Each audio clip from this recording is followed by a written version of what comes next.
రామ్ చరణ్ 16 పూజా కార్యక్రమం హైదరాబాద్ లో నిన్న గ్రాండ్ గా జరిగిన సంగతి తెలిసిందే. ఈ కార్యక్రమానికి మెగాస్టార్ చిరంజీవితో పాటు పలువురు దర్శక నిర్మాతలు హాజరయ్యారు. ఉప్పెన ఫేమ్ బుచ్చిబాబుతో రామ్ చరణ్ చేస్తున్న ఈ సినిమాలో జాన్వీ కపూర్ ను హీరోయిన్ గా నటిస్తుంది. ఇక ఈ చిత్రంలో కన్నడ స్టార్ హీరో శివరాజ్ కుమార్ ఓ కీలక పాత్రలో నటిస్తున్నట్లు ఇప్పటికే కన్ఫర్మ్ అయింది. అయితే తాజాగా మరో స్టార్ కూడా ఇందులో యాక్ట్ చేస్తున్నట్లుగా టాక్ నడుస్తుంది. ఈ సినిమాలో బాలీవుడ్ యాక్టర్ సంజయ్ దత్ కీలక పాత్రలో నటిస్తున్నట్లు సమాచారం. మేకర్స్ ఇప్పటికే సంజయ్ దత్ ను సంప్రదించి నెరేషన్ ఇచ్చారట. కథతో పాటు తన క్యారెక్టర్ కూడా బాగా నచ్చడంతో సంజయ్ దత్ ఇందులో నటించేందుకు ఒప్పుకున్నట్లు తెలుస్తోంది. త్వరలోనే దీనిపై అధికారిక ప్రకటన వస్తుందని సోషల్ మీడియాలో వార్తలు వస్తున్నాయి. ఇటీవలే సంజయ్ దత్ వరుసగా సౌత్ సినిమాలో కనిపిస్తున్నారు.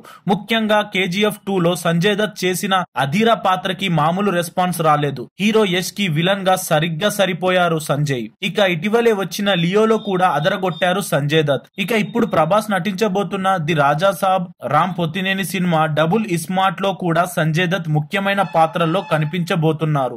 ఇక తాజాగా RC16 లో కూడా సంజయ్ దత్ ఉంటారని వార్తలు రావడంతో ఆయన ఫ్యాన్స్ ఫుల్ హ్యాపీగా ఉన్నారు. ఈ సినిమాకు AR రెహమాన్ మ్యూజిక్ అందిస్తున్నట్టు మరో విశేషం. RC16 వర్కింగ్ టైటిల్ తో మొదలైన ఈ చిత్రానికి పెద్ది అనే టైటిల్ పెడుతున్నట్లు కూడా రూమర్స్ వినిపిస్తున్నాయి. జూనియర్ NTR తో చేయబోతున్న సినిమాకు ఈ టైటిల్ బుచ్చిబాబు రిజిస్టర్ చేశారు. అయితే రామ్ చరణ్ మూవీకి ఇది కరెక్ట్ గా సరిపోతుందని బుచ్చిబాబు అనుకుంటున్నారట.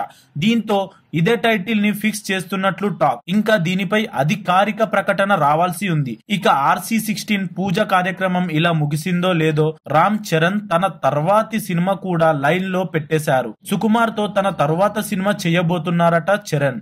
ఈ చిత్రానికి సంబంధించిన అనౌన్స్మెంట్ చరణ్ పుట్టినరోజు అయిన మార్చ్ 27న రాబోతుందని టాక్. ప్రస్తుతానికైతే పుష్ప 2 తో బిజీగా ఉన్నారు సుకుమార్. మరిన్నిటువంటి మన మూవీ న్యూస్ కోసం మన ఛానల్ ని సబ్స్క్రైబ్ చేసుకోండి.